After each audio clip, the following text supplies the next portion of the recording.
എന്ന അവൾക്ക് വേണ്ടി ഉരുകുന്ന മനസ്സുമായി ഇരിക്കുന്നവനെ അറിയാതെ. രാവിലെ നീലമ്മയുടെ വിളി കേട്ടാണ് ധ്രുവി എണീറ്റത്. കണ്ണുകൾ വീർത്തു കിടന്നു. അത് കണ്ടതും നീലിയമ്മയുടെ ഉള്ളം പിടഞ്ഞു. എന്തു പറ്റി മോളെ? വയ്യേ എൻ്റെ കുട്ടിക്ക്? അവളുടെ തലയിൽ തലോടി ചോദിച്ചു. ഏയ് ഒന്നുമില്ല മമ്മൂസേ, നല്ല തലവേദന, ഞാൻ ഫ്രഷ് ആയിട്ട് വരാം. അതും പറഞ്ഞ് ഞാൻ ബാത്റൂമിൽ കയറി. അമ്മനോട് ഞാൻ എന്തു പറയും? കുളി കഴിഞ്ഞ് പഴയ ധ്രുവിയിലേക്ക് ഒരു മാറ്റം പോലെ ക്രോപ്പ് ടോപ്പും ജീൻസും ഇട്ട് ഒരു റെഡ് കളർ ലിപ്സ്റ്റിക്കും ഇട്ട് കണ്ണാടിയിലേക്ക് നോക്കി.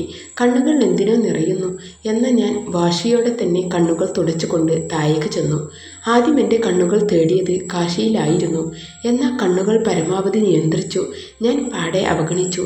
എത്രയൊക്കെ നിയന്ത്രിച്ചാലും എൻ്റെ കണ്ണുകൾ അവനെ തേടി. എന്നാൽ എനിക്ക് മാറിയോ പറ്റൂ? ഏയ് സൂര്യ! ഞാൻ പോയി സൂര്യക്ക് കൈ കൊടുത്തു. എന്താ ധ്രുവി, താൻ മാറിപ്പോയല്ലോ, ഇത്ര ദിവസം കണ്ട ആളെയല്ലല്ലോ. അവൻ എന്നെ നോക്കി ചിരിച്ചുകൊണ്ട് പറഞ്ഞു. ഞാൻ എന്നും ഇങ്ങനെ തന്നെയാ സൂര്യ, ആർക്കു വേണ്ടി ഈ ധ്രുവി മാറില്ല. സൂര്യ കഴിച്ചോ? ഏയ് ഇല്ലടോ, കഴിക്കണം. എന്നാ വന്നേ, നമുക്ക് ഒരുമിച്ച് കഴിക്കാം. അതും പറഞ്ഞ് ഞാൻ സൂര്യയുടെ കയ്യിൽ വലിച്ചു നടന്നു. ധ്രുവി എന്നെ പാടെ അവഗണിക്കാണ്. എൻ്റെ ഹൃദയം ചുട്ടുപൊള്ളുന്ന പോലെ തോന്നി. അവളുടെ അവഗണന. അവൾ എന്നെ കാണിക്കാൻ വീണ്ടും വന്നപ്പോൾ ഉള്ള ധ്രുവിയായി. എന്നാൽ എൻ്റെ മനസ്സിൽ ആ മുറിവ് പോലെയാണ് അവൾ സൂര്യയോട് വന്നു സംസാരിച്ചത്. അവനാണെങ്കിൽ അവളെ കണ്ണെടുക്കാതെ നോക്കാണ്. എന്തോ ഇതൊന്നും എനിക്ക് തീരെ പിടിച്ചില്ല. അവൾ അവനെ കൊണ്ട് അകത്തേക്ക് പോയതും ഞാൻ അവരെ തന്നെ നോക്കി നിന്നു. കാശിയേട്ടാ വായോ, നമുക്ക് ഫുഡ് കഴിക്കാം. അതും പറഞ്ഞ് ശിവയും എന്തോ എനിക്ക് പോവാൻ തോന്നുന്നില്ല എന്ന അവൾ വലിച്ചു എന്നെ. പിന്നെ ഞാൻ എതിർത്തില്ല. അവിടെ എത്തിയതും ധ്രുവിയിലേക്ക് എൻ്റെ കണ്ണുകൾ നീണ്ടു. അവിടെ സൂര്യയും ഒരുമിച്ചിരിക്കുകയാണ്. ആഹാ, കാശിയും വന്നല്ലോ. ഇരിക്ക് കാശി. ശിവ, ദേ കാശിക്ക് ഫുഡ് എടുത്തു കൊടുക്ക്. അവൾ എന്നെ നോക്കി പുച്ഛത്തോടെ പറഞ്ഞു. എന്നാൽ ഞാനൊന്നും മിണ്ടാതെ അവിടെ ഇരുന്നു. അവൾ പറഞ്ഞത് കേട്ടതും ശിവ എണീറ്റ് പത്തിരിയും കുർമ കറിയും വിളമ്പാൻ തുടങ്ങി. സൂര്യ, തനിക്ക് എന്തെങ്കിലും വേണോ? അവൾ അവനോടായി ചോദിക്കുന്നുണ്ട്. ദേഷ്യം ഉണ്ടെങ്കിലും ഞാൻ പറയാതെ തന്നെ ഇരുന്നു. ആമി എന്നെ ഒരുമാതിരി നോക്കുന്നുണ്ട്. അവളുടെ നോട്ടത്തിൻ്റെ അർത്ഥം എനിക്ക് മനസ്സിലായില്ല. സൂര്യ, ഇത്തിരി കൂടെ കൈക്കൂടോ പ്ലീസ്, എനിക്ക് വേണ്ടി. ഒന്നില്ലെങ്കിലും തൻ്റെ ഭാര്യയാകാൻ പോകുന്ന ആളല്ലേ പറയുന്നേ, ഇത്തിരി കൂടെ. അവൾ അവനെ നിർബന്ധിച്ച് കഴിപ്പിക്കുന്നത് കണ്ടതും എൻ്റെ കൺട്രോൾ പോയി തുടങ്ങി. ശിവ! ഞാൻ ദേഷ്യത്തോടെ വിളിച്ചതും ശിവ എന്നെ എന്താ എന്ന ഭാവത്തിൽ നോക്കി. എനിക്ക് പോലും അറിയില്ലായിരുന്നു എന്തിനാ വിളിച്ചെന്ന്. കയ്പ് മതിയാക്കി ഞാൻ എണീറ്റ് പോയി. കാശി, എന്താടാ നിനക്ക്? അതും പറഞ്ഞു സൂര്യ. എന്നാൽ അവൾ അവനെ അവിടെ തന്നെ ഇരുത്തി. എന്നോടുള്ള ദേഷ്യത്തിലാണെങ്കിലും അവൾ അവനോട് കൂടുതൽ അടുക്കുന്നത് പോയിട്ട് സംസാരിക്കുന്നത് പോലും എനിക്കിഷ്ടമല്ല. ഞാൻ ദേഷ്യത്തിൽ വണ്ടിയെടുത്ത് പോയത് ഷോപ്പിലേക്കായിരുന്നു. അവിടെ എത്തിയതും ഗോപി എൻ്റെ അടുത്തേക്ക് വന്നു. ആ കാശിയോ, എന്തേ നീ എന്നെ ആദ്യമായി കാണുകയാണോ? മാറിക്കിടക്കടാ. അവൻ എന്നെ എന്തു പറ്റി എന്നെ പോലെ നോക്കി. ഈ ഫോട്ടോസൊന്നും നീ ഇതുവരെ എഡിറ്റ് ചെയ്തില്ലേ? നിനക്കൊക്കെ ഇവിടെ എന്താ പണി? ഒരു ഉപകാരമില്ല. എന്തിനാ നീ ഇങ്ങോട്ട് വരുന്നേ? ഓ കോപ്പ്! ഞാൻ അങ്ങോട്ടും ഇങ്ങോട്ടും നടന്നുകൊണ്ട് പറഞ്ഞു. എൻ്റെ ഉള്ളിൽ ഉള്ള ദേഷ്യം. എന്താടാ, എന്തു പറ്റി? അവൻ എൻ്റെ തൂണിൽ കൈവച്ച് ചോദിച്ചതും ഞാൻ അവനെ നോക്കി. സോറിടാ, ഞാൻ എന്തോ ആലോചിച്ചു. ഞാൻ പറഞ്ഞത് തീരും മുന്നേ എൻ്റെ ഫോൺ റിങ് ചെയ്തു. നിരവാണ്. എന്താ? നീ എവിടെയാ അച്ചായി? അന്വേഷിക്കുന്നുണ്ട്. ആ തിരുമേനി വന്നു. നീ വേഗം വാ. അവൻ അത് പറഞ്ഞു തീർന്നതും കട്ടാക്കി ഞാൻ. എടാ, ഞാൻ പറഞ്ഞത് കാര്യമാക്കണ്ട, ഞാൻ പോവുക. പിന്നെ ഈ വർക്ക് വേഗം തീർക്കണേ നോക്ക്. അതും പറഞ്ഞ് ഞാൻ വേഗം വീട്ടിലേക്ക് പാഞ്ഞു. ഞാൻ എത്തിയപ്പോൾ എല്ലാവരും അകത്തുണ്ട്. തിരുമേനിയും വന്നു. ഞാൻ ധ്രുവിയെ നോക്കിയതും അവൾ എന്നെ നോക്കുന്നത് പോലുമില്ല. അത് എൻ്റെ നെഞ്ചിൽ നോവ് പടർത്തിയെങ്കിലും ഞാൻ അച്ഛനിലേക്ക് നോക്കി. കാശിയും വന്നു. എല്ലാവരും വന്ന സ്ഥിതിക്ക് കാര്യങ്ങൾ പറഞ്ഞോളൂ. അച്ഛനാണ്. നീല, നല്ല ജാതകങ്ങൾ എല്ലാവരുടെയും. കാശിനാഥൻ തിരുവാതിര നക്ഷത്രമല്ലേ? തിരുമേനി ചോദിച്ചതും അച്ഛൻ മൂളി. ത്രിശിവ ആവിട്ടം 10 പൊരുത്തം. എന്നാൽ ജീവിതം സന്തോഷമാകാനെങ്കിൽ കുറച്ചു കഴിയും. പേടിക്കേണ്ട. നിലവ് രോഹിണി നക്ഷത്ര ആത്മിക മകം 10 പൊരുത്തം. ദേവസൂര്യ അശ്വതി നക്ഷത്ര ധ്രുവി നക്ഷത്ര. അതും പറഞ്ഞ് തിരുമേനി അവളെ നോക്കി. ഭൂമിയുടെ അച്ചുതാണത്തിൽ സ്ഥിതി ചെയ്യുന്ന സാധനം മാറാത്ത നക്ഷത്രം. മനസ്സിൽ നിന്നും മാറാത്ത ഓർമ്മകൾ അലട്ടുന്നു അല്ലേ? ഇതുവരെയുള്ള കാര്യങ്ങൾ കേട്ടപ്പോൾ ഒന്നും തോന്നിയില്ല. പെട്ടെന്ന് തിരുമേനി ചോദിച്ചതും ഞാൻ ഞെട്ടിപ്പോയി. ഞാനൊന്നും മിണ്ടാതെ തന്നെ നിന്നു. എല്ലാം മാറും. ഈ വിവാഹം കഴിയുമ്പോൾ അതിന് മുന്നേ കാശിനാഥൻ്റെയും പാർവതി ദേവിയുടെയും ക്ഷേത്രത്തിൽ പോയി ഒരു ധാര ചെയ്തോളൂ. കുട്ടിക്ക് ദോഷ സമയമാണ്. എല്ലാവരുടെയും മുഖത്ത് പരിഭവം നിറഞ്ഞു. തിരുമേനി പറഞ്ഞത് നീലൻ ആദിയോടെ തിരക്കി. പേടിക്കേണ്ട, ശത്രുക്കൾ ഒന്നിക്കുന്നു എന്ന് പറഞ്ഞതാ. ധ്രുവി അനിയൻ നക്ഷത്രം 10 പൊരുത്തം. അതും പറഞ്ഞ് കവടി നിരത്തി. എല്ലാം ഉത്തമമായ പൊരുത്തമാണ്. ഈ വരുന്ന ഞായറാഴ്ച നിശ്ചയം നടത്തിക്കൊള്ളൂ. അന്ന് സൽപ്രവൃത്തിക്ക് നല്ല ദിവസമാണ്. അതും കഴിഞ്ഞു വരുന്ന ഞായർ വിവാഹം. ഈ ദിവസങ്ങളിൽ എന്തെങ്കിലും ബുദ്ധിമുട്ടുണ്ടോ നീല? ഇല്ല. കേശവ വൈകിപ്പോയെന്ന സംശയം. അച്ഛൻ ചിരിയോടെ പറഞ്ഞ് എല്ലാവരുടെയും മുഖത്ത് പുഞ്ചിരി. ഒരു തടസ്സവും കാണുന്നില്ല. അന്ന് തന്നെ നടത്തിക്കൊള്ളൂ. അതും പറഞ്ഞ് തിരുമേനി എണീറ്റു. അച്ഛൻ ആളോട് ഭക്ഷണം കഴിച്ചിട്ട് പോയാൽ മതി എന്ന് പറഞ്ഞ് ക്ഷണിച്ചു. ഞാൻ റൂമിലേക്ക് പോയി. നിശ്ചയത്തിന് ഇനി വെറും 3 ദിവസം മാത്രമുള്ളൂ. ധ്രുവിക്ക് എന്നെ മറക്കാൻ പറ്റിയോ? അഭിനയമാണ് എന്ന് വിശ്വസിക്കാനായി തോന്നുന്നത്. എന്നാൽ അവളുടെ മീകൾ എന്നെ തിരയുന്നില്ല. എന്തിന് തിരയണം? പുറത്തേക്ക് ഇറങ്ങാൻ തോന്നുന്നില്ല. എന്തോ മനസ്സിനെ അരട്ടും പോലെ. പെട്ടെന്ന് വാതിൽ തട്ടുകേട്ടതും ഞാൻ വാതിൽ തുറന്നു. ആമിയാണ്. ഏട്ടാ, അച്ഛൻ വിളിക്കുന്നു. ഞാൻ ഒന്ന് മൂളി. ഏട്ടാ, അവൾ നിറ കണ്ണുകളോടെ വിളിച്ചു. എന്താ ആമി? എന്തു പറ്റി? ഞാൻ ആകെ വല്ലാതെയായി. ധ്രുവി, ഏട്ടന് ധ്രുവിയെയല്ലേ? എന്തിനാ ഏട്ടാ ശിവ? അവൾ എനിക്കറിയാം. ധ്രുവിക്കും ഏട്ടനെ ഇഷ്ടാ.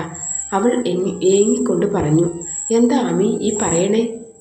ഞാൻ അച്ഛന് വാക്കു കൊടുത്തതാ. അച്ഛൻ പറയുന്ന ആരായാലും കിട്ടുമെന്ന്.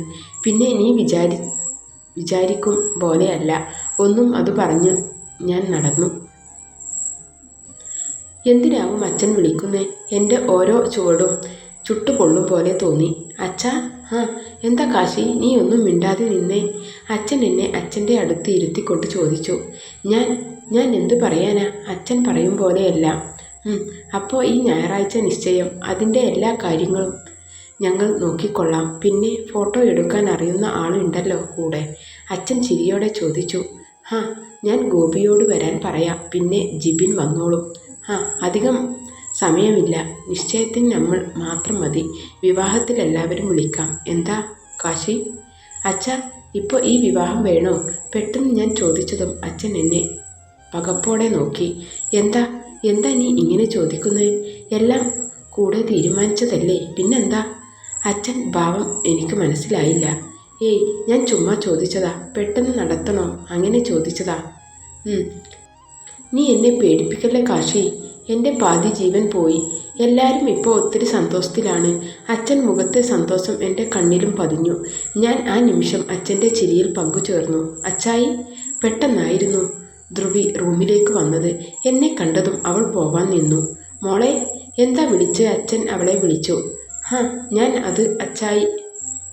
ഞാനും സൂര്യയും ഒന്ന് പുറത്തേക്ക് പോയിക്കോട്ടെ? ആ നിമിഷം എനിക്ക് എന്താ തോന്നിയതെന്ന് എനിക്ക് പോലും അറിയില്ലായിരുന്നു. എന്തിന്?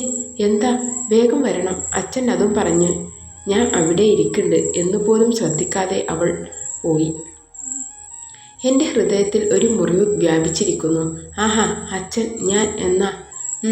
അച്ഛൻ ഒന്ന് മൂളിയതും ഞാൻ പുറത്തേക്ക് പോയി. അപ്പോൾ കണ്ടു സൂര്യയുടെ കാറിൽ അവൾ പോകുന്നത്. ഒരു ചിരിയോടെ തന്നെ ഞാൻ നടന്നു. നീ എന്നെ കാണിക്കാൻ എന്ത് എല്ലാം ചെയ്താലും ഈ കാശിയുടെ മനസ്സിൽ നീ എൻ്റെ പ്രാണനമാണ്. ഞാൻ പുറത്തേക്ക് ഇറങ്ങി വന്നു. ഫ്രഷ് ഹെയർ ശ്വസിച്ച് നടന്നത് കൊണ്ടാവാം എൻ്റെ മനസ്സ് ശാന്തമായി. എന്നാൽ ധ്രുവി അവളോടെല്ലാം പറയണോ? അങ്ങനെ സംശയങ്ങൾ നിറഞ്ഞു എൻ്റെ മനസ്സിൽ. ഞാൻ അകത്തേക്ക് കയറിയതും ശിവ എന്നെ വിളിച്ചതും ഒരുമിച്ചായിരുന്നു. കാശിയേട്ടാ. അവൾ വിളിച്ചതും ഞാൻ തിരിഞ്ഞു നോക്കി. എന്താ ശിവ? ഞാൻ സംശയത്തോടെ ചോദിച്ചു. കാശിയേട്ടന് ഈ വിവാഹത്തിന് സമ്മതമല്ലേ? എന്താ അങ്ങനെ ചോദിച്ചത്? ഏയ് അങ്ങനെ തോന്നി. എന്നെ ഇഷ്ടമല്ല എന്നുണ്ടോ? അത് ചോദിക്കുമ്പോൾ അവളുടെ കണ്ണുകൾ നിറഞ്ഞു. എന്താ ഞാൻ കാരണം അവളുടെ മനസ്സും വേദനിക്കുവാണോ എന്ന് ആലോചിച്ചപ്പോൾ എന്നോട് തന്നെ എനിക്ക് വെറുപ്പ് തോന്നി. ശിവ, ഞാൻ അവളോട് ധ്രുവിയുടെ കാര്യം പറയാൻ വന്നതും അവൾ എന്നെ കെട്ടിപ്പിടിച്ചു. അവൻ ചലിക്കാൻ പോലും ആവാതെ നിന്നു. കാശിയേട്ടാ, എന്നെ വേണ്ടെന്ന് പറയരുത്. എനിക്ക് ഒത്തിരി ഇഷ്ടമാണ്. കാശിയേട്ടൻ ഇല്ലാതെ എനിക്ക് പറ്റില്ല. അവൾ എന്നെ ഇറുകെ പുണർന്നുകൊണ്ട് പറഞ്ഞു. ഞാൻ അവളെ പിടിച്ചു മാറ്റാൻ ശ്രമിക്കും തോറും അവളുടെ കൈകൾ എന്നിൽ മുറുകിയിരുന്നു. ശിവ, മാറു ശിവ. അതും പറഞ്ഞ് ഞാൻ അവളെ പിടിച്ചു മാറ്റി.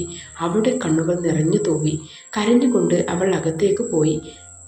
താൻ തലക്ക് കൈവച്ചുകൊണ്ട് പുറത്തേക്ക് നോക്കിയതും എല്ലാം കണ്ട് ധ്രുവിയും സൂര്യയും ആയിരുന്നു. ധ്രുവി എന്നെ ശ്രദ്ധിക്കാതെ അകത്തേക്ക് പോയി. എന്താ കാശി? ശിവ എന്താ പറഞ്ഞേ? ഭയങ്കര റൊമാൻറ്റിക് ആയിരുന്നല്ലോ. എന്താ മോനെ? സൂര്യ എന്നെ ഇക്കിളിയാക്കിക്കൊണ്ട് പറഞ്ഞതും എനിക്ക് അസ്വസ്ഥത തോന്നി. ഞാൻ സൂര്യയോട് മാറൂ എന്ന് പറഞ്ഞു പോയി. രാവിലെ കാശിയെ മനഃപൂർവ്വം തന്നെ അവഗണിച്ചതാണ്. എന്നെ ചതിച്ചത് ഇങ്ങനെ എങ്കിലും പകരം വീട്ടണ്ടേ? അവന് ദേഷ്യം വരുമെന്ന് അറിഞ്ഞുകൊണ്ടാണ് എല്ലാം ചെയ്തത്. സൂര്യയെ കൊണ്ട് പുറത്തേക്ക് പോയതും എല്ലാം. വന്നപ്പോൾ കണ്ട കാഴ്ച ശിവയെ കെട്ടിപ്പിടിച്ച് നിന്ന കാശി അവളെ അടത്തി മാറ്റുന്നത്. എന്തോ അത് കണ്ടതും മനസ്സ് വല്ലാതെ പിടഞ്ഞു. എന്തോ അവനോട് എനിക്ക് ദേഷ്യം തോന്നുക. ഒരു പെണ്ണിനെ അല്ല, 2 പെൺകുട്ടികളുടെ മനസ്സിനെ അവൻ വേദനിപ്പിച്ചു എന്ന് ആലോചിക്കുമ്പോൾ എന്തിനാ കാശി നീ ഇങ്ങനെയൊക്കെ ചെയ്യുന്നേ? എന്തൊക്കെ ചെയ്താലും എനിക്ക് നിന്നെ മറക്കാൻ പറ്റുന്നില്ലല്ലോ. കണ്ണുകൾ നിറഞ്ഞു. ഇനി വെറും 3 ദിവസമുള്ളൂ നിശ്ചയത്തിന്. എന്തിനും മനസ്സ് വല്ലാതെ പിടക്കുന്നു. കണ്ണുകൾ നിറയുന്നു. കാശി എന്ന നാമം മനസ്സിൽ ആഴത്തിൽ പതിഞ്ഞു എന്ന് തോന്നുന്നു. അവൻ ചതിക്കുകയാണെങ്കിൽ എൻ്റെ സ്നേഹം സത്യമല്ലേ? ഇനി എനിക്ക് സൂര്യയെ സ്നേഹിക്കാൻ പറ്റുമോ അറിയില്ല. ശ്രമിക്കും ഞാൻ. പാവമാണ് സൂര്യ. ഇന്നാണ് ഡ്രസ്സ് എടുക്കാൻ പോകുന്നത്. നിശ്ചയത്തിനുള്ള ഡ്രസ്സാണ് എടുക്കുന്നത്. വിവാഹത്തിനുള്ള ഡ്രസ്സ് എല്ലാം ധ്രുവിയുടെ ഷോപ്പിൽ നിന്നാണ്. വിവാഹത്തിന് മുന്നേ ശ്രീ വരുമെന്ന് പറഞ്ഞ് ധ്രുവിയുടെ ഓർണമെൻറ്റ്സ് എല്ലാം ശ്രീയെയാണ് ഏൽപ്പിച്ചിരിക്കുന്നത്. ശിവയുടെ ഇവിടുന്ന് തന്നെ എടുക്കുമെന്ന് പറഞ്ഞത്. ആമിയുടെ പിന്നെ ഞങ്ങൾ ആണല്ലോ, അതുകൊണ്ട് ടെൻഷനൊന്നുമില്ല. ഞാനും ശിവയും ആമിയും നിരവും ഒരു കാറിലാണ്. അഭിയും ദർശിയും ധ്രുവിയും സൂര്യയും വേറെ കാറിൽ. ധ്രുവിയെ നോക്കരുത് എന്ന് മനസ്സിനെ പഠിപ്പിക്കുന്നുണ്ട്. എന്നാൽ പറ്റുന്നില്ല. അവളുടെ കണ്ണുകൾ എന്തോ ഒളിപ്പിക്കും പോലെ. എന്നാൽ പിടി തരുന്നില്ലല്ലോ പെണ്ണ്. ഞങ്ങൾ ഇവിടെയുള്ള ഒരു ഷോപ്പിംഗ് മാളിൽ ആണ് പോയത്. ഞങ്ങൾ എല്ലാവരും അകത്തേക്ക് കയറി. പിന്നെ ഡ്രസ്സ് സെലക്ട് ചെയ്യാൻ തുടങ്ങി. ഞങ്ങളുടെ 3 ആളുടെയും കഴിഞ്ഞ് എന്നാൽ ഈ പെണ്ണുങ്ങൾ ഡ്രസ്സ് എടുക്കാൻ തുടങ്ങിയ കയ്യില്ലല്ലോ. ഞങ്ങൾ 3 പേരും ഒരുമിച്ച് അവരുടെ അടുത്തേക്ക് പോയി. അവിടെയെല്ലാം നിയത്തിയിട്ട് നോക്കുകയാണ്. ഞങ്ങൾ 3 പേരും പരസ്പരം നോക്കി ചിരിച്ചു. പെട്ടെന്ന് എൻ്റെ കണ്ണുകൾ അവളുടെ കണ്ണുകളുമായി കൊരുതി. ഇത്ര ദിവസം കണ്ണുകളിൽ തെളിയാത്ത വിധം ആ കണ്ണുകൾ നിറയുന്നത് ഞാൻ കണ്ടു. എൻ്റെ മനസ്സും ആ സമയം പിടഞ്ഞു. എങ്ങനെയാ ഈ പെണ്ണ് ഇങ്ങനെ അഭിനയിക്കുന്നേ? കാശിയേട്ടാ, ഇത് നോക്കിയേ, എങ്ങനെയുണ്ട്? എനിക്ക് ചേരുന്നുണ്ടോ? ശിവ എന്നെ അവളുടെ നേരെ നിർത്തിക്കൊണ്ട് ചോദിച്ചു. അവൾ ഒരു പിങ്ക് വൈറ്റ് കളർ സാരിയായിരുന്നു. അവർ 3 പേരും സാരിയാണ് നിശ്ചയിച്ചത്. ഹാ, കൊള്ളാം ശിവ, നിനക്ക് നന്നായി ചേരുന്നുണ്ട്. ഞാൻ പറഞ്ഞതും അവൾ ചിരിച്ചു കൊണ്ടുപോയി. സൂര്യ നോക്ക്, എനിക്ക് ഇത് ചേരുന്നില്ലേ? അല്ലെങ്കിൽ ഇതാണോ? അതും പറഞ്ഞ് ധ്രുവി ഒരു പിങ്കിൽ പിങ്ക് വരുന്ന ഒരു സാരിയും ലൈറ്റ് ബ്ലൂവിൽ ഡാർക്ക് ബ്ലൂ വരുന്ന സാരിയും എടുത്ത് സൂര്യയോട് ചോദിച്ചു. വാവ്, സൂപ്പർ ധ്രുവി, ഒന്നാമത്തെ നിനക്ക് ഇത് നന്നായി ചേരുന്നുണ്ട്. ഇത് എടുത്തോ നീ എന്ന് ഞാൻ ആ പിങ്ക് പറഞ്ഞതും സൂര്യയും ആ ശരിയാ എന്ന പോലെ പറഞ്ഞു. ബട്ട് സൂര്യ, എനിക്ക് ഇത് ഇഷ്ടപ്പെട്ടില്ല. ഈ ബ്ലൂ മതി. I like this one. അതും പറഞ്ഞ് അവൻ ബ്ലൂ എടുത്തു. അപ്പോൾ എനിക്ക് ചിരി വന്നു. അവൾക്ക് നന്നായി ചേരുന്നത് ഈ ബ്ലൂ തന്നെയായിരുന്നു. പിന്നെ എൻ്റെ കുർത്തി ലൈറ്റ് ബ്ലൂ ആണ്. ആമി, നീ എടുത്തില്ലേ? ഞാൻ ചോദിച്ചതും അവൾ ഒരു red colour and golden sari കാണിച്ചു തന്നു. പിന്നെ ഞങ്ങൾ പുറത്തു നിന്ന് ഫുഡ് കഴിച്ചിട്ടാണ് വീട്ടിൽ പോയത്. വീട്ടിലെത്തിയപ്പോൾ തന്നെ എല്ലാവർക്കും ഡ്രസ്സ് കാണിച്ചു കൊടുത്തു. എല്ലാവർക്കും ഇഷ്ടപ്പെട്ടു. അവർ ഓർണമെൻറ്റ്സ് നോക്കാൻ വിളിച്ചു. എന്നാൽ ഞാൻ ഒന്നിനും താല്പര്യമില്ലാതെ പോലെ മുകളിൽ പോയി. ശരിക്കും എനിക്ക് ധ്രുവിയെ മറക്കാൻ പറ്റുമോ എന്ന് ആലോചിച്ച് മുകളിലേക്ക് പോയി. മോളെ ശിവ, നീ പറഞ്ഞ പോലെ എല്ലാം ഞാൻ ചെയ്തു. ഇപ്പോൾ ദേ ഏട്ടൻ കാശിയെ തന്നെ നിനക്ക് വേണ്ടി പറഞ്ഞു. എന്നാൽ കാശി ഇത് ഒരിക്കലും അറിയരുത്. നിങ്ങൾ തമ്മിൽ ഇഷ്ടത്തിലാണ് എന്നാ ഞാൻ ഏട്ടനോട് പറഞ്ഞത്. ഏട്ടൻ്റെ മനസ്സിൽ ധ്രുവിയായിരുന്നു. എന്തായാലും നമ്മൾ വിചാരിച്ച പോലെ നടന്നു. എന്നാൽ കാശിയുടെ മനസ്സിൽ അവളല്ല. നിങ്ങൾക്ക് സന്തോഷത്തോടെ ജീവിക്കണ്ടേ മോളെ? നീലംബരി ആദിയോടെ ചോദിച്ചു. അത് ഞാൻ കാശിയേട്ടനെ മാറ്റിയെടുത്തോളാം. അവൻ എന്നെ സ്നേഹിച്ചില്ലെങ്കിലും ഒരിക്കലും ധ്രുവിക്ക് അവനെ കിട്ടരുത്. അത്രക്ക് വെറുപ്പാ അവളെ എനിക്ക്. കാശിയെയും അവളെയും ഞാൻ ഒരിക്കലും ജീവിക്കാൻ സമ്മതിച്ചിട്ടില്ല, അവൾ വാശിയോടെ പറഞ്ഞു. നീലംബരിക്ക് ആദ്യമായി തൻ്റെ മകളുടെ ജീവിതത്തെ ആലോചിച്ച് ദിവസം കടന്നുപോയി. നാളെയാണ് നിശ്ചയം. അറിയില്ല, ഞാൻ ധ്രുവിയോട് പറയാൻ ശ്രമിച്ചെങ്കിലും അവൾ എന്നെ മെയിൻറ്റ് ചെയ്യുന്നില്ല. ഇനി ശിവയെ ഞാൻ എൻ്റെ മനസ്സിലാകെ അസ്വസ്ഥമായി. കാശി നിരവാണ്. എന്തടാ, എന്തെങ്കിലും സീനുണ്ടോ? ഏയ് ഒന്നുമില്ല. കുറച്ച് ദിവസമായി ഞാൻ ശ്രദ്ധിക്കുന്നു. എന്താ കാര്യം പറ. നിരവേ, എനിക്ക് അവൻ ചോദിച്ചതും എൻ്റെ കണ്ണുകൾ നിറഞ്ഞു. എന്താ കാശി, എന്താ നിൻ്റെ കണ്ണൊക്കെ? പറ, നിനക്ക് വിവാഹം ഇഷ്ടമല്ലേ? ഞാൻ അവനെ തന്നെ നോക്കി. നിനക്ക് ശിവയെ ഇഷ്ടമല്ലേ? നീ ധ്രുവിയെ കാശിടാ, എന്തെങ്കിലും ഒന്ന് പറയടാ കോപ്പേ, നിരവ് ദേഷ്യത്തോടെ ചോദിച്ചു. അതെ, എനിക്ക് ധ്രുവിയെയാണ് ഇഷ്ടം. അത് ഇന്നും ഇന്നലെയും തുടങ്ങിയതല്ല. നിനക്ക് ആമി എങ്ങനെയായിരുന്നു അതുപോലെ തന്നെയാ ധ്രുവി എനിക്ക്. എങ്ങനെയാടാ ഞാൻ അവളെ മറക്കുക? ഞാൻ പറഞ്ഞതും നിരവ് എന്നെ തന്നെ നോക്കുന്നുണ്ട്. അപ്പോൾ ശിവ വന്നപ്പോൾ നിനക്ക് ശിവയോട്? ശരിയാ, ശിവ വന്നപ്പോൾ ഞാൻ അവളോട് സ്നേഹത്തോടെ നിന്നു. എന്നാൽ എൻ്റെ മനസ്സ് എന്നും എൻ്റെ കിലുക്കാൻ പെട്ടിയിൽ ആയിരുന്നു. അന്ന് ധ്രുവി വന്നപ്പോൾ ആമി പറഞ്ഞത് കേട്ടപ്പോൾ എനിക്ക് പേടി തോന്നി. അവൾ എന്നെയും മറന്നോ എന്ന്. എന്നാലും ഞാൻ വിശ്വസിച്ചില്ല ധ്രുവി മാറിയെന്ന്. എന്നാൽ ഞാൻ കണ്ടു, അവൾ മാറി. എന്നെ മറന്നു. അവൾക്ക് എന്നെ ഇനി സ്നേഹിക്കാൻ പറ്റില്ലെന്നു, എന്നെ മനസ്സിലാക്കാൻ പറ്റില്ലെന്ന് കരുതിയ ഞാൻ ശിവയെ. അതുകൊണ്ടാ അവളെ സ്നേഹിക്കുന്ന പോലെ നിങ്ങളുടെ മുന്നിൽ കെട്ടിയെടുത്തത്. എന്നാൽ പറ്റുന്നുണ്ടായില്ല. ധ്രുവിയെ മറക്കാൻ അഭി പറഞ്ഞ കാര്യങ്ങൾ കേട്ടതും ഞാൻ ആകെ തകർന്നു. അവൾക്ക് വേറെ ആളെ ഇഷ്ടമാണ് എന്നും അറിഞ്ഞതും എനിക്ക് ഭ്രാന്ത് പിടിക്കു പോലെ തോന്നി. അപ്പയ്യ എനിക്ക് മനസ്സിലായത് അവളെ മറന്നുകൊണ്ട് എനിക്ക് പറ്റില്ലെന്ന്. പിന്നെ ഋഷിയെ പറ്റി അറിഞ്ഞതും അവൾ ഒഴുകിയ കണ്ണുനീർ എൻ്റെ മനസ്സിൽ ഇപ്പോഴും തീ പോലെ പൊള്ളുന്നുണ്ട്. എന്നാൽ അന്നു മുതൽ അവളുടെ നാവിൽ നിന്നും എന്നെ ഇഷ്ടമാണ് എന്ന് പറയിപ്പിക്കാനുള്ള ശ്രമമായിരുന്നു. അന്നു മുതൽ അവളുടെ ഇഷ്ടമായിരുന്നു എൻ്റെയും. അവൾക്ക് ഇഷ്ടമാകുന്ന സ്ഥലക്ക് എല്ലാം കൊണ്ടുപോയി. പ്രണയമായിരുന്നു ഞങ്ങളുടെ കണ്ണിൽ. എന്നാൽ അവൾ എന്നോട് ഇഷ്ടമായി എന്ന് പറഞ്ഞ ആ നിമിഷം മുതൽ ഞങ്ങളുടെ ജീവിതമായിരുന്നു. വെയിറ്റ്, അപ്പോൾ ധ്രുവിയും നിന്നോട് ഇഷ്ടമാണെന്ന് പറഞ്ഞോ? ഞാൻ പറഞ്ഞതും തീരും മുന്നേ അവൻ ഇടയിൽ ചോദിച്ചു. എന്നാൽ അതിവേഗത്തിൽ തന്നെ അസ്തമിച്ചു എന്ന് പറയുന്നതാ ശരി. അച്ഛൻ എനിക്ക് ശിവയെ പറഞ്ഞപ്പോൾ ഞങ്ങളുടെ കണ്ണിലുണ്ടായ ഭാവം എല്ലാം അവസാനിച്ചു എന്ന് വിളിച്ചു പറയും പോലെ ഇപ്പോൾ അച്ഛനും ധ്രുവിയും എന്നെ തെറ്റിദ്ധരിച്ചിരിക്കുക. ഇത്രയും പറഞ്ഞതും അവനാകെ വണ്ടറടിച്ചു നിൽക്കുവാണ്. നീ എന്താ ഒന്നും പറഞ്ഞേ? എന്നോടെങ്കിലും എന്തിനാടാ എല്ലാം മനസ്സിൽ ഒളിപ്പിച്ച്? എന്തായാലും ഇപ്പോഴും പറഞ്ഞല്ലോ, ഇനി എന്താ വഴിയൊന്ന് നോക്കാം. അവൻ എന്നെ ചേർത്ത് പിടിച്ച് അത് കണ്ടതും എൻ്റെ കണ്ണു നിറഞ്ഞു. ധ്രുവി, അവളുടെ അവഗണന എനിക്ക് പറ്റുന്നില്ലടാ. നമുക്ക് എല്ലാം ശരിയാക്കാം. ഞങ്ങൾ ഇല്ലേടാ കൂടെ? അവൻ പറഞ്ഞതും ഞാൻ അവനെ സന്തോഷത്തോടെ നോക്കി. ആണോ ഞങ്ങൾ? അതും പറഞ്ഞ് ആമിയും വന്നു. എനിക്ക് മുന്നേ എല്ലാം അറിയാമായിരുന്നു. അതാ ഞാൻ അന്ന് ചോദിച്ച്. അപ്പോൾ ഭയങ്കര ഷോ.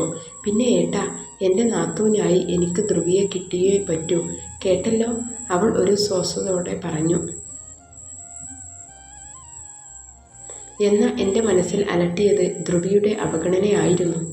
ശ്രീ, നീ എന്നാ വരുന്നേ? വേഗം വായോ. എനിക്കിവിടെ പറ്റുന്നില്ലടി. ഞാൻ പറഞ്ഞില്ലേ നിന്നോട് ഒന്നും വേണ്ടായിരുന്നു എന്ന്. തോന്നുക കാശിയോട് ഇഷ്ടമാണ് എന്ന് പറഞ്ഞത് തെറ്റായിപ്പോയി. ഞാൻ ശ്രീയോട് ഇവിടെ നടന്നത് എല്ലാം പറഞ്ഞു. എടാ, എല്ലാം വിട്ടേക്ക്, ഞാൻ അവിടെ എത്തിയിട്ട് പറയാം. നീ വിഷമിക്കരുത്. ഇതിനേക്കാൾ വലിയ സാഹചര്യം വന്നില്ലേ? എന്നിട്ട് പിടിച്ചു നിന്നു. നീ പിന്നെയാണോ ഇത്? പോട്ടെ ധ്രുവി. അല്ല, ദർശി എവിടെ? പിന്നെ അങ്കിൾ മാറിയെന്ന് പറഞ്ഞപ്പോൾ എനിക്ക് വിശ്വാസം വന്നില്ല. എന്നാൽ എന്നെ വിളിച്ച് അവിടേക്ക് വരാൻ പറഞ്ഞപ്പോൾ ഒത്തിരി സന്തോഷം തോന്നി. എല്ലാത്തിനും കാരണം കാശിയാ. അതുകൊണ്ട് തന്നെയാ എനിക്ക് അവനെ മറക്കാൻ പറ്റാത്തത്. എന്നാ മറന്നേ പറ്റൂ. അല്ല മോളെ, പോയി കിടന്നോ? നാളെയല്ലേ എൻഗേജ്മെൻറ്റ്? ചെല്ല്, പോയി ഉറങ്ങിക്കോ. അതും പറഞ്ഞ് ഞാൻ കോൾ കട്ടാക്കി. എന്തോ മനസ്സ് കൂടുതൽ അസ്വസ്ഥത ആകുന്നു. കാശിയെ വെറുക്കാനോ മറക്കാനോ പറ്റുന്നില്ല. ഇന്ന് ശിവയെ അവൻ്റെ ഒപ്പെ കണ്ടപ്പോൾ എൻ്റെ ഉള്ളു വല്ലാതെ നൊന്തു. എന്നാൽ അവൻ തന്നെയല്ലേ അവളുടെ കഴുത്തിൽ താലി ചാർത്തുന്നത്? സഹിക്കുന്നില്ല അവനെ പറ്റി ആലോചിക്കാൻ പോലും. എൻ്റെ ഉള്ളം എന്തിനോ നിശ്വസിച്ചു പോകുന്നു. ഉറക്കം വരുന്നില്ല. കണ്ണുകളിൽ എല്ലാം നിറയുന്നത് കാശിയുമായി പങ്കിട്ട നിമിഷങ്ങളാണ്. ഈ വിവാഹം കഴിഞ്ഞ ഈ വീട്ടിൽ നിന്നും ഒരു പടിയിറക്കം പറ്റുമോ തനിക്ക്? ഈ വീട് എനിക്ക് സമ്മാനിച്ച സന്തോഷങ്ങൾ ചെറുതൊന്നുമല്ല. അച്ചായിയും ജാനുവമ്മയും എൻ്റെ എല്ലാമായി കഴിഞ്ഞു. അവരെ പിരിയാൻ വയ്യ എനിക്ക്. കാശിക്ക് ഒരു വാക്ക് പറഞ്ഞുകൂടായിരുന്നോ എന്നെ ഇഷ്ടമാണെന്ന്? അച്ചായി സമ്മതിക്കുമല്ലോ. എൻ്റെ മനസ്സിൽ ഇത്രയ്ക്കും നോവിക്കണോ കാശി? ഇനിയും അനുഭവിച്ച് തീർന്നിട്ടില്ല എന്ന് തോന്നുന്നു. ജീവിതം നമ്മൾ ആഗ്രഹിക്കുന്നത് പോലെ ആവണമെന്ന് വാശി പിടിക്കാൻ പാടില്ലല്ലോ, അല്ലേ? ശരിയാണ്, കാശിയുടെ മനസ്സിൽ ശിവയാണ്. അത് ഞാൻ ഉൾക്കൊള്ളണം. സൂര്യയെ മനസ്സിലാക്കാൻ ശ്രമിക്കണം. അച്ഛനോട് ഇപ്പോൾ തന്നെ എല്ലാം പറയണം. ഞാൻ അച്ഛൻ്റെ റൂമിലേക്ക് ചെന്നു. കാശി, എന്താടാ ഈ നേരത്ത്? ഉറക്കമൊന്നുമില്ലേ? എൻ്റെ ഉറക്കമെല്ലാം കളഞ്ഞിട്ട് മനുഷ്യൻ ചോദിക്കുന്നത് കണ്ടോ? അച്ഛ, എനിക്കൊരു കാര്യം സംസാരിക്കാനുണ്ടായിരുന്നു. ഞാൻ മുഖവരെ ഇല്ലാതെ പറഞ്ഞു. ഇപ്പോൾ എന്ത് കാര്യം പറയാനാടാ? അച്ഛൻ എന്നെ സംശയത്തോടെ നോക്കി ചോദിച്ചു. അത് എനിക്ക് ശിവയെ. നിങ്ങൾ ഇവിടെ നിൽക്കുകയാണോ മനുഷ്യ? ആ വിജയേട്ടനും പിള്ളാരും പൈസൻ്റെ കാര്യം ചോദിക്കുന്നുണ്ട്. നിങ്ങൾ അങ്ങോട്ടൊന്ന് ചെല്ല്. പെട്ടെന്ന് ഞാൻ വന്നു പറഞ്ഞു. അച്ഛ, ഞാനൊന്ന് പറയട്ടെ? ഞാൻ വാശിയോടെ പറഞ്ഞു. നീ മാറിക്കേ, എല്ലാം പിന്നെ പറയാം. നീ പോയി കിടക്കാൻ നോക്ക്. അതും പറഞ്ഞ് അച്ഛൻ പോയി. ഇനി എങ്ങനെ നിശ്ചയം മുടക്കും? എനിക്ക് ആകെ കൂടി വട്ടായി. രാവിലെ തിരക്കും ബഹളവും കേട്ടാണ് ഞാൻ എണീറ്റത്. എല്ലാവരും ഓരോ ജോലിയിലാണ്. ഇന്ന് 10:30 ആണ് നിശ്ചയം. ആദ്യം ആമിയുടെയും നിരവിൻ്റെയുമാണ്. ആമിക്ക് 4 ദിവസം ഉള്ളത് കൊണ്ടാണ് ആ ടൈം. ഞങ്ങൾക്ക് 11നും 11:30ക്കും ഇടയിൽ. ഞാൻ പോയി ഫ്രഷായി വന്നു. സമയം ഏകദേശം 9:30ആയി. ഇനി 1 മണിക്കൂർ എന്താ ചെയ്യുക എന്നറിയില്ല. ഞാൻ ശിവയുടെ കയ്യിൽ തന്നെ മോതിരം അണിയിക്കേണ്ടി വരുമോ? നിരവിനെ കാണുന്നില്ല. ഞാൻ അവൻ്റെ നമ്പറിൽ വിളിച്ചു എടുക്കുന്നില്ല. തെണ്ടി. മനസ്സിൽ അവനെ ഒന്ന് നന്നായി സ്മരിച്ചു. പെട്ടെന്ന് വാതിൽ തുറന്ന് ഒരാൾ വന്നതും ഞാൻ തിരിഞ്ഞു നോക്കി. വേറെ ആരും അല്ല, നിരവാണ്. എവിടെയായിരുന്നു നീ? ഞാൻ അവനെ കണ്ടപ്പോൾ തന്നെ ചോദിച്ചു. നീ നിശ്ചയം മുടക്കാൻ എന്താ ചെയ്യുക? അത് ഒന്ന് പറ നിരവേ. താഴെ എല്ലാവരും ഉണ്ട്. ഞാൻ ആദിയോടെ ചോദിച്ചു. ഇല്ല, അമ്മയും ആമിയും ശിവയും ധ്രുവയും സൂര്യയും അമ്പലത്തിൽ പോയി. ആദിയും ദർശിയും ബാക്കി എല്ലാവരും താഴെയുണ്ട്. അവൻ പറഞ്ഞതും എനിക്ക് ദേഷ്യം വന്നു. മനുഷ്യൻ ഇവിടെ പ്രാണൻ കത്തും പോലെ അവൾ അവിടെ അവൻ്റെ ഒപ്പം പോയേക്കുക. ഓ ഡാ, എന്താ ചെയ്യുക? അവൻ ചോദിച്ചതും എൻ്റെ കയ്യിൽ ഉത്തരമില്ല. ഞാൻ നന്നായി ശ്വാസമെടുത്തു. ബാൽക്കണിയിലൂടെ താഴേക്ക് നോക്കിയപ്പോൾ സന്തോഷത്തോടെ ഓടി നടക്കുന്ന അച്ഛൻ. പേരറിയാത്ത നൊമ്പരം നിറഞ്ഞു. എൻ്റെ മനസ്സിൽ അധികം ആളുകളില്ല. അച്ഛൻ്റെ 2-3 ഫ്രണ്ട്സ് മാത്രം, പിന്നെ ഞങ്ങളും. സമയമാവും തോറും എൻ്റെ ഹൃദയം പിടിച്ചു കൊണ്ടിരുന്നു. നിരവ് വന്നു. വാ, താഴേക്ക് വരണ്ട, സമയമായി എന്ന് പറഞ്ഞു. ഞാൻ ഓരോ ചുവടുകളും പതിയെ വെച്ച് നടന്നു. താഴെ ചെന്നതും കണ്ടു ബ്ലൂ ആൻഡ് ഡാർക്ക് ബ്ലൂ കളർന്ന സാരി. അത് നല്ല ഭംഗിയായി ഉടുത്തിരിക്കുന്നു. തലയിൽ നിറയെ മുല്ലപ്പൂ കണ്ണുകൾ നീട്ടി എഴുതിയിരിക്കുന്നു. ഒരു ബ്ലൂ പൊട്ടും നെറ്റിയിൽ, ചന്ദനക്കുറി, ആ റോസ് ആദരങ്ങൾ മാറ്റുകൂട്ടാൻ പിങ്ക് ലിപ്സ്റ്റിക്ക്, കണ്ണുകൾക്ക് നിരാകാര ഭാവം. അത്രക്ക് സുന്ദരിയായിരുന്നു അവൾ. എന്നാൽ ആ കണ്ണുകൾക്ക് ജീവനില്ലാത്ത പോലെ. പെട്ടെന്ന് അവളുടെ മിഴികൾ എന്നിലേക്ക് നീണ്ട് വല്ലാത്ത ഒരു പുഞ്ചിരി. ഞാനും ആ ചിരിയിൽ അലിഞ്ഞു തീർന്ന പോലെ അവളെ നോക്കി. എന്നാൽ അവളുടെ കണ്ണുകൾ നീണ്ടത് സൂര്യക്കായിരുന്നു. നെഞ്ചിൽ വല്ലാത്ത ഭാരം. എന്നെ കണ്ടതും എല്ലാവരും എന്നെ നോക്കി ചിരിച്ചു. എന്നാൽ ആ ചിരിയിലേക്ക് പങ്കുചേരാൻ കഴിയാത്ത നൊമ്പരം. രാവിലെ തന്നെ തിരുമേനി പറഞ്ഞ പോലെ ക്ഷേത്രത്തിലേക്ക് പോയി. കൂടെ സൂര്യയും ഉണ്ടായിരുന്നു. ഒന്നും ചെയ്യാൻ താല്പര്യമില്ലായിരുന്നു. എന്നാൽ എല്ലാവരുടെയും സന്തോഷത്തിനു വേണ്ടി എന്തൊക്കെയോ ചെയ്തു. ഞങ്ങൾ വന്നപ്പോൾ തന്നെ നിശ്ചയത്തിനുള്ള സമയമായിരുന്നു. വീട്ടുകാരെല്ലാവരും ഉണ്ട്. എല്ലാവരുടെയും മുഖത്ത് സന്തോഷം നിറഞ്ഞു. എൻ്റെ മനസ്സ് എന്തിനോ പിടഞ്ഞു. എന്തോ ഒന്നും സഹിക്കാൻ കഴിയാതെ പോലെ. ഉള്ളു പിടഞ്ഞു പോകുന്നു വിധം. കണ്ണുകൾ നിറയുന്നുണ്ട്. എന്നാൽ ആരെയും കാണാതെ മറച്ചു പിടിച്ചു. എല്ലാവരെയും നോക്കി പുഞ്ചിരിച്ചു. കാശിയെ കാണണം എന്ന് തോന്നി. ഒന്നു കെട്ടിപ്പിടിച്ച് കരയണമെന്ന് തോന്നി. എന്നാൽ അടക്കി നിർത്തി മനസ്സിനെ. പെട്ടെന്നായിരുന്നു സ്റ്റെയർ ഇറങ്ങി വരുന്ന കാശിയിലേക്ക് എൻ്റെ കണ്ണുകൾ നീണ്ടത്. ഇളം നീല കുർത്തിയും അതേ കരയുള്ള മുണ്ടുമാണ്. വല്ലാത്ത ഒരു ആകർഷണമുണ്ട്. നെറ്റിയിലേക്ക് വീണ് കിടക്കുന്ന നീണ്ട മുടി ഇടകൾ അതിന് മാറ്റുകൂട്ടാൻ എന്ന പോലെ. അവൻ്റെ നിരയൊത്ത പുരികങ്ങളും ആ കടും കാപ്പി മീകൾക്ക് വല്ലാത്ത തിളക്കം. നെറ്റിയിൽ ചന്ദനക്കുറിയും എന്ന ചിരിയുമ്പോൾ മാത്രം കാണുന്ന അവൻ്റെ ആ ഒറ്റ നുണക്കുഴി മാത്രം അവനിലില്ല. കാശിയുടെ മീകൾ പെട്ടെന്ന് എന്നിലേക്ക് നീണ്ടതും ഞാൻ പെട്ടെന്ന് കണ്ണുകൾ മുകളിലേക്ക് നോക്കി. അവിടെ സൂര്യയും കണ്ടതും ഞാൻ ഒന്ന് പുഞ്ചിരിച്ചു. ആ സമയം കാശിയുടെ ആ നുണക്കുഴി ഞാൻ കണ്ടു. നിശ്ചയത്തിന് സമയമായി എന്ന് പറഞ്ഞതും ഞാൻ പെട്ടെന്ന് കാശിയെ നോക്കി. എന്നാൽ ആ മീകൾ വേറെ എവിടെയോ ആണ്. തിരുമേനി മന്ത്രങ്ങൾ ചൊല്ലി. എൻ്റെ ഹൃദയം വല്ലാതെ പിടച്ചു. നിരവിൻ്റെ ആമിയുടെയുമാണ് ആദ്യം നടക്കുന്നത്. രാഹുൽ കാലത്തിനു മുന്നേ അവരുടെ നടക്കണമെന്ന് പറഞ്ഞുകൊണ്ട്. നിരവും ആമിയും നല്ല സുന്ദരന്മാരായിട്ട് കാണാൻ നല്ല ഭംഗി. റെഡ് കളർ കുർത്തയും മുണ്ടുമാണ് നിരവിൻ്റെ. അതേ കളർ തന്നെയാണ് ആമിയും. അവൾക്ക് നന്നായി ചേരുന്നുണ്ട് സാരി. അവൾ എന്നെ നോക്കി ചിരിച്ചു. ഞാനും അവളെ നോക്കി സൂപ്പർ എന്ന് പറഞ്ഞു. അവൾ എന്നെയും പൊക്കി പറഞ്ഞു. ഹാ, മോതിരം അണിയിച്ചുള്ളൂ എന്ന് പറഞ്ഞതും നിരവും ആമിയും പരസ്പരം നോക്കി ചിരിച്ചു. ആമി അവൻ്റെ കയ്യിൽ മോതിരം അണിയിച്ചു. നിരവിനോട് പറഞ്ഞതും അവനും മോതിരം അണിയിച്ചു. അതേ വിരലുകളിൽ അവൻ പതിയെ ചുംബിച്ചു. അവൻ നാണത്താൽ തല താഴ്ത്തി നിൽക്കുകയാണ്. എല്ലാവരും അവരുടെ പ്രണയം കണ്ട് പുഞ്ചിരിയോടെ നിന്നു. നിരവും കാശിയെ നോക്കി കണ്ണു ചിമ്മി കാണിച്ചു. എല്ലാവരുടെയും മിഴികൾ സന്തോഷത്താൽ വിടർന്നു. മുത്തശ്ശിയുടെ അനുഗ്രഹം വാങ്ങി. അച്ചായിയുടെയും ജാനു അമ്മയുടെയും സത്യമാമൻ്റെയും ദേവു അമ്മയുടെയും അനുഗ്രഹവും വാങ്ങി. അവരുടെ മുഖത്ത് സന്തോഷത്തിൻ്റെ പുഞ്ചിരിയാണ്. ഇനി കാശിയും ശിവയും വന്നോളൂ എന്നും പറഞ്ഞതും അവർ അവിടേക്ക് കയറി നിന്നു. ഞാൻ അവിടേക്ക് ശ്രദ്ധിക്കാതെ നിന്നു. ആരെയും നോക്കാൻ തോന്നിയില്ല. മോതിരം അണിയിച്ചോളൂ എന്നു പറഞ്ഞതും എൻ്റെ ഹൃദയം അതിവേഗം ഇടിച്ചു. കണ്ണുകൾ ഞാൻ ഇറുകെ അടച്ചു. എൻ്റെ ശ്വാസം പോലും വിലങ്ങുന്നത് ഞാൻ അറിഞ്ഞു. കണ്ണുകൾ നിറഞ്ഞൊഴുകി. ഇതുവരെ തോന്നാത്ത ഒരു തരം പിടച്ചിൽ. ദേഹം മുറിഞ്ഞു രക്തം പൊടിയും പോലെയുള്ള വേദന.